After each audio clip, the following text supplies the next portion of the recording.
Hello, my name is Kelly Jones and my username is Pinoculus, and you'll have to excuse my lighting. I use LEDs to save on electricity, and also I'm not particularly well this evening. I have got a cold, but I'll proceed and hopefully you can understand me. This video is a response to Gennady Stolyarov II, his video called A Rational View of Love. He wrote an essay that's titled that, and he did a 6-part video series on YouTube about love.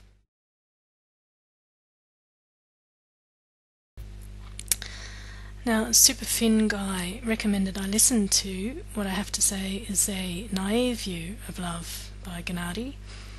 Super Fin Guy seems somewhat disturbed about my view that bonding type relationships like marriage and coupling up corrupt one's reasoning. Super Fin Guy believes just the opposite, that love is an experience that rational individuals have or can have. And this is also what Gennady Stolyarov II believes, but I have good reason to regard this view as wholly irrational. And in this video I will explain the best I can.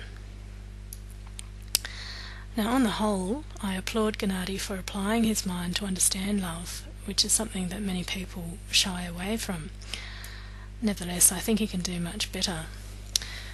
He himself writes, both the mystical and the entertainment views of love acknowledge this emotional component, but they largely neglect the intellectual aspect, which is antecedent to the emotional.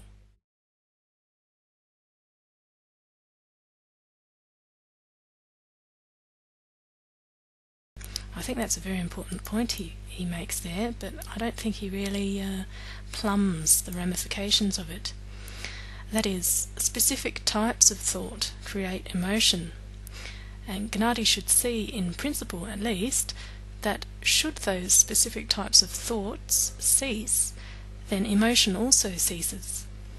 Currently he hasn't taken this step, but then I should also add that Gennady hasn't defined what emotion is, so I'm just presuming that by emotion he means strong, compulsive mental experiences that motivate without providing any clear intellectual reasons for why.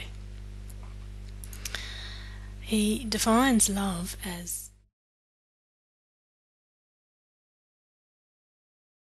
an intense emotional reaction to intellectually recognized goodness. Now, Gennady's view is that love is a normal, natural, and inevitable experience in human life, and his view of rationality is basically the same.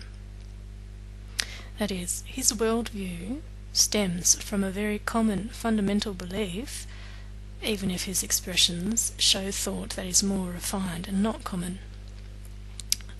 More refined, say, than the average Joe. That worldview is not at all rational. It is this, that an I, me, the self, inherently exists. I call this belief, and all experiences that are derived from it, the ego.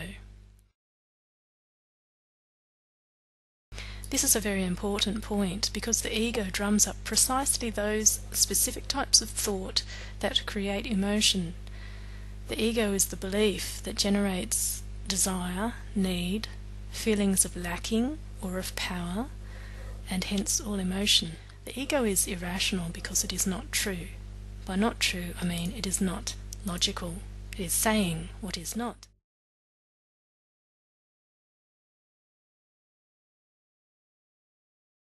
Logic is based on the law of identity, A equals A. It means a thing is what it is and not what it is not.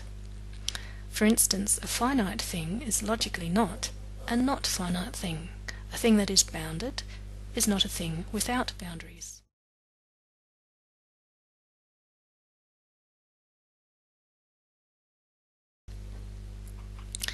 So the logical dependency between A and not A means that they are not inherently separate, but created together.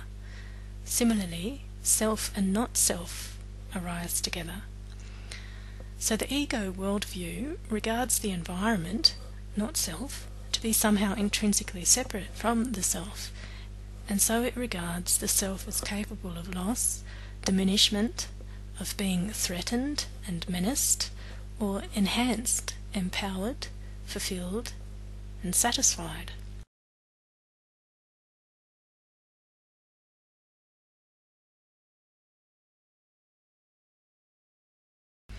This entire gain and loss dynamic is the ego worldview, and it is irrational.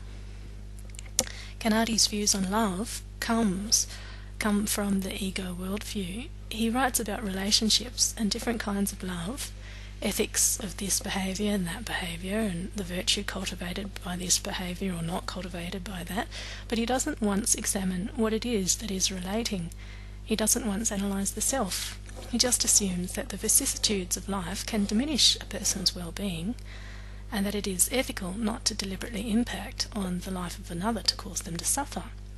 He doesn't once analyse the ramifications of the idea of vicissitudes, that it actually means there is no life. There is no ultimate change from one moment to the next. There is no well-being or poor being, since everything is engaged in the same process of causal flux. What we perceive as change, coming and going, getting better or worse, is actually all ultimately the same thing. So this video should be taken as a stimulus for thought. As Gennady says, rationality can help tremendously in avoiding suffering. In my view, all suffering comes from this ego worldview. So I hope that he can see that his current worldview, the need to find happiness, is itself a cause for suffering, since it comes from the ego, the false belief in the dynamic of gain and loss.